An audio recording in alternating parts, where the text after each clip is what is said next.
This is Jackie Helvey, and I'm here at the Speakeasy in downtown Carrboro with Carrie Brogren. Hey, Carrie. Hey, Jackie. Thanks for having me. Oh, thank you so much for agreeing to meet with me, because you have really done something great here in the community. But before we start talking about the Chapel Hill-Carrboro Foodies Group that you created, tell us a little bit about yourself. So I live here with my husband, 2 kids, and 3 dogs. I moved here in 2000. I'm originally from the Midwest. I'm from Wisconsin. And we moved to Chapel Hill, and I've been here ever since. What brought you here? So my husband is in the medical industry. And his job brought him here, and we just picked it. We just opened up the map and looked for a centrally located spot, and obviously Chapel Hill. We came from Madison, so another college town, so it just sort of was a good fit for us in that sense. And so we came to Chapel Hill, and we've been here ever since. So. And what were you doing? Your husband was in the medical field. So we had a company in the medical field that repairs surgical equipment. So I was doing secretarial stuff, a little bit of medical sales, and just kind of helping out with the business in that capacity. Oh, okay. So, yeah. So you came here, and all of a sudden you said, I'm going to start a foodies group. I bet it didn't quite happen like that. Tell us how it happened. Yeah, it was weird. I mean, the group's only been around for 4 years now. So, it's just always been sort of a hobby, just following, the food scene wherever I'm at, openings, restaurant openings and closings. And plus I love to dine out, support local businesses and that kind of thing. So, it just kind of seemed like a good fit, and we've got so many great spots here, and I couldn't believe that there was no platform or site to talk about that or support that or share that. So I just kind of created the group on a whim, and just thought it would be a hobby, and it grew very quickly and turned into what it is now. So. And you've got thousands of followers, right? 28,000 now. Are you kidding me? Holy cow. It is now a full-time job that, and it's not monetized, so I don't get paid to do it. So it literally is a full-time job. Clearly I enjoy it. I wouldn't do it if I didn't enjoy it. So, it does keep me pretty busy.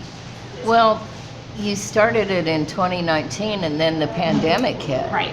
So that must have really transformed things. I think that was part of the timing and watching the group evolve. Because quickly we realized that, we can't talk about, going out to eat anymore. It switched the focus to, just a real need to help support local businesses. So, right. It was good. It came at a good point, I think. Oh, that's an interesting viewpoint.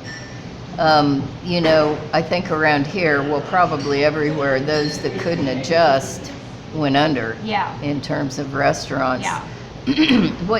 How did you find that to be here in Carrboro and Chapel Hill? Yeah, it was a lot of, it did take, you needed to pivot and change and create a new formula. And it did seem like those businesses that created a new formula for business were the most successful ones.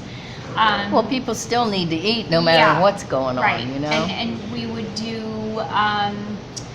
do different collaborations. We did one called Foodie Frenzy, where I would have a whole list of restaurants that agreed to participate, and we would pick maybe 4 in like a 2-week time span, and the foodies were encouraged to go and get takeout from those particular restaurants. Oh, that's a good idea. So it kind of, it expanded out over the course of 2 weeks, so it didn't create too much business for them, because, obviously there was supply issues, there was staffing issues, there were all those things, all those challenges. So we tried to make it, be as accommodating as we could, and just provide, a little bit of money for that 2-week time period, just to kind of help, businesses stay afloat.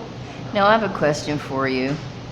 Did you ever work in the food service industry? I did, yeah. I was a waitress for a server for many years. It was actually my first job when I was 15, 16 years old. Same here. Yeah, and I did, and gosh, I probably worked in probably 6, 7 different restaurants over the course of, my young adulthood, and being when I was in college, that was my, my job as well. And it gives you a totally different perspective when like you've been on that other yes, side, yes, exactly. And I kind of feel like everybody should take a turn at being in the service industry. I agree with you. It does give you, an interesting perspective. So the foodie group, what are you doing with it these days? So we're just, we're doing the same things that we always do. We're still sharing. It's a place for just dialogue about food. It's just a place where everybody can come and talk about food. It's all positive. We don't allow, a lot of negative stuff in there. We also do, we do a fair amount of philanthropy now, just because we have so many people in the group. So it made sense that, oh, that's great. You have this platform, you should use it to, help.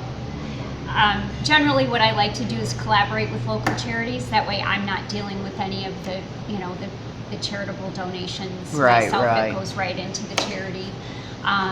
We're kind of doing one right now where, Med Deli had the fire, and they're up and running with catering again. And that's one of the best ways that people can support them right now, is by ordering catering. However, not everybody needs catering, or not everybody can afford catering. Right. So I've partnered up with the Secu House of Chapel Hill and the Ronald McDonald House.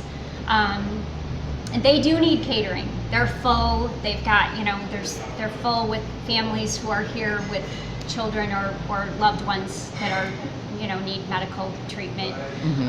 So they're full. They need catering. They need meals donated. So we've set it up so the foodie members can donate money directly to them, whatever amount they want. What a great idea. And then they can gather those funds and place a catering order when they have enough money to do that. So is this a Facebook group, or do you have a website also? I do. I don't really use the website. Facebook is, it's not my favorite platform. It works. It is great though for dialogue. Right. People can talk to one another, yeah. And that's really, I think, partly what has made the group so successful, is that people like to communicate with, with one another, and it's a community of people that all share a common interest in food. So Facebook is my main platform. I'm also on Instagram. Instagram's not really my thing, just because that's just a picture and then no dialogue, and that doesn't really promote what we're trying to do. Right. So tell us about some new places around. So I Por Dios, the Mexican place on Franklin Street, in the old Quipos location. Yeah. They should be opening any day now, probably within another week or so. And that's a locally owned spot. That was the folks that own Calavera Mexican. Oh, so okay. They started out as a food truck, and then they have the spot in Meadowmont, and now they have this high-end bistro on Franklin Street. Oh, so, nice. Yeah, so it's fun to, have watched them evolve from food truck to, to where they are now. Right.